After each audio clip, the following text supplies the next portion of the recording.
Hello, good morning everyone. मेरा नाम है मनप्रीत कौर और इस वीडियो सीरीज़ के थ्रू हम लोग नेट एग्ज़ाम के पेपर 1 जो कि जनरल पेपर है उसकी यूनिट 1 यानी कि टीचिंग एप्टीट्यूड के प्रीवियस ईयर के क्वेश्चंस डिस्कस कर रहे थे।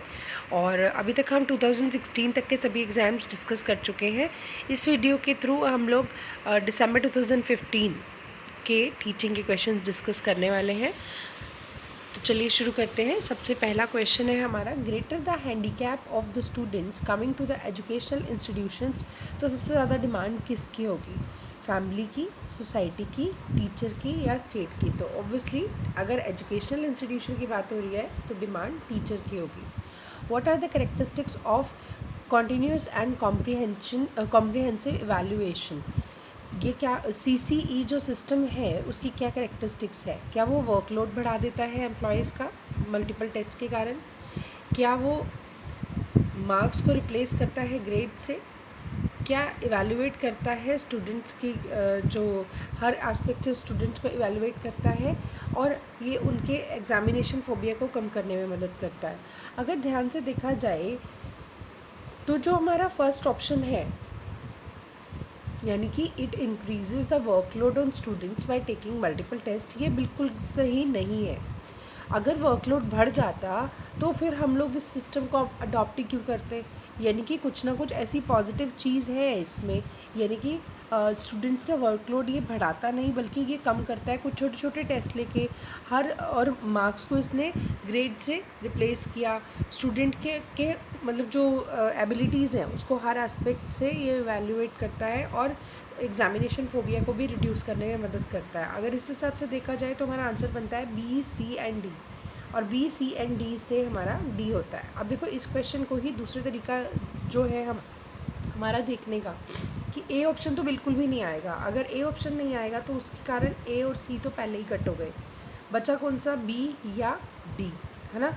बचा ऑप्शन कौन सा बचा, B या D। अब B या D में से हमें C को देखना है कि अगर वो वैलिड है तो हमारा आंसर सही है। अगर वो वैलिड नहीं है तो मतलब अगर वो वैलिड नहीं है तो आंसर बी बन जाता है, अगर वैलिड है तो आंसर डी बनेगा। तो इस हिसाब से हमारा आंसर डी बनेगा।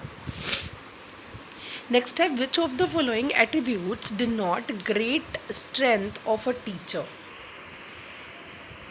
ये बोल रहा है कि इनमें से कौन सा एट्रीब्यूट है जो कि ये बताता है कि मतलब ग्रेट स्ट्रेंथ्स बताता है एक टीचर की, उसका full time involvement institutional management में। अब देखो सिर्फ इतना पढ़ के छोड़ना नहीं है, इसने क्या बोला है कि फुल टाइम इन्वॉल्वमेंट होना चाहिए, लेकिन क्या इंस्टीट्यूशनल मैनेजमेंट पे होना चाहिए? नहीं, इंस्टीट्यूशनल मैनेजमेंट में नहीं, फुल टाइम एक्टिव इन्वॉल्वमेंट तो होना चाहिए, लेकिन इंस्टीट्यूशनल मैनेजमेंट में एक्टिव इन्वॉल्वमेंट इससे कोई रिलेशन नहीं बनता। ठीक है, नेक्स्ट है setting examples, willingness to put assumptions to the test और एक्नॉलेजिंग मिस्टेक। देखो ए तो बिल्कुल भी नहीं होगा। अगर ए नहीं होगा तो इतना देखते ही हमारा आंसर हो जाता है कि A option cut, C option cut, D option cut. तो आंसर क्या बन जाएगा, बी, है ना? आंसर क्या बन जाएगा, बी बन जाएगा। नेक्स्ट है, which of the following statement is correct in context of multiple choice questions? They are more objective than true false type questions. They are less objective than essay type questions. They are more subjective than short answer type questions, or they are more subjective than true false type questions. क्या बोल रही है ये कि जो हमारे MCQs होते हैं, तो अगर देखा जाए तो जो वो MCQs का जो ये फर्स्ट ऑप्शन दे रहा है कि मतलब वो मोर ऑब्जेक्टिव होते हैं then true false type questions, ये सबसे सही ऑप्शन लग रहा है यहाँ पे, है ना? क्योंकि जो ऑब्जेक्टिव क्वेश्चंस होते हैं वो ट्रू फॉल्स से ज़्यादा बेटर होते हैं। तो फर्स्ट ऑप्शन ही देखते ही समझ आ रहा है कि भाई यही उसका आंसर होगा, यानी कि 42 का होगा ए। नेक्स्ट है, as chairman of independent commission of on education, Jacques Delors report to UNESCO was titled International Commission on Education Report, Millennium Development Report, Learning the Treasure Within, World Declaration on Education for All। तो इसका answer है learning the treasure with in. ठीक है, ये तो learn करने वाला है कि सी है इसका आंसर, वो है learning the treasure within. What are required for good teaching, मतलब व्हाट इज़ रिक्वायर्ड आएगा यहाँ पे, what is required for good teaching. Good teaching के लिए क्या चीज़ रिक्वायर्ड है, डायग्नोसिस, रेमेडी, डायरेक्शन या फीडबैक। तो क्या चीज़ रिक्वायर्ड है, डायग्नोसिस रिक्वायर्ड है, रेमेडी रिक्वायर्ड है, डायरेक्शन भी रिक्वायर्ड है और फीडबैक भी रिक्वायर्ड है। मतलब चारों ही चीज़ें इंपॉर्टेंट हैं, हम किसी भी चीज़ को छोड़ नहीं सकते। तो एक अच्छी टीचिंग में ये चारों ही होने ज़रूरी है। तो इसी हिसाब से हमारा आंसर हो जाएगा ऑप्शन नंबर 1। नेक्स्ट है, main objective of student evaluation of teachers are, information gather करना about student weakness, to make teachers take teaching seriously, to help teachers adopt innovative methods of teaching, to identify the area of further improvement in teacher traits। Identify करना है हमें correct code.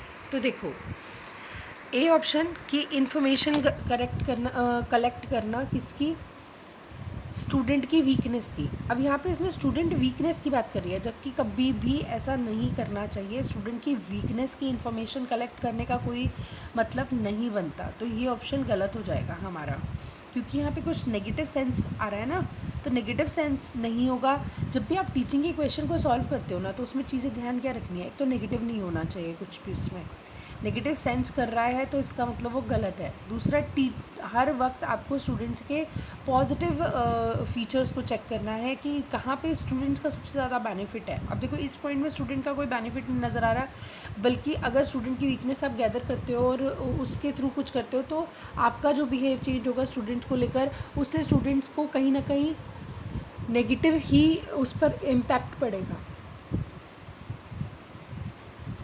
To make teachers take teaching seriously, क्या बोला इसने कि हमें क्या करना चाहिए, कि ऐसा कुछ करना चाहिए कि टीचर्स अपनी टीचिंग को सीरियसली लें। हाँ बिल्कुल, ये सही बात है।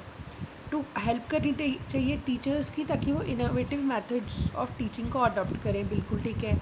आइडेंटिफाई करना चाहिए area of further improvement in teacher traits, मतलब इस तरीके से कुछ काम करने चाहिए, वो एरिया हमें अडॉप्ट करने चाहिए जिसमें टीचर का ट्रेड, मतलब जो टीचर ट्रेड्स हैं वो इम्प्रूव हों, जैसे ट्रेनिंग देना वगैरह वगैरह। तो इस हिसाब से ऑप्शन ए हमारा गलत हो जाता है, और ऑप्शन ए के गलत होते ही हमारा आंसर क्या बन जाता है, बी। देखिए ए इसमें भी है, सी में भी है, डी में भी है। अगर हमें पूरा नहीं भी पढ़ना, हमें पता लग गया कि ऑप्शन ए नहीं है, तो उस हिसाब से आंसर हमारा पहले ही बी बन चुका था। ठीक है, ये तरीका है क्वेश्चन करने का। अगर आप चाहते हैं कि टाइम कम है और ऐसे, तो आप क्या कर सकते हैं, सिर्फ एक ही ऑप्शन को देखकर, इस तरीके को अपनाकर आप जल्दी से जल्दी अपने पेपर को ख़त्म कर सकते हैं और दोबारा चेक भी कर सकते हैं। Using the central point of the classroom communication as the beginner of a dynamic pattern of ideas is referred to as systemization, problem orientation, idea protocol, mind mapping। देखो हम क्या कर रहे हैं, हम क्लासरूम कम्युनिकेशन के सेंट्रल पॉइंट को use कर रहे हैं as the beginning of dynamic pattern of ideas.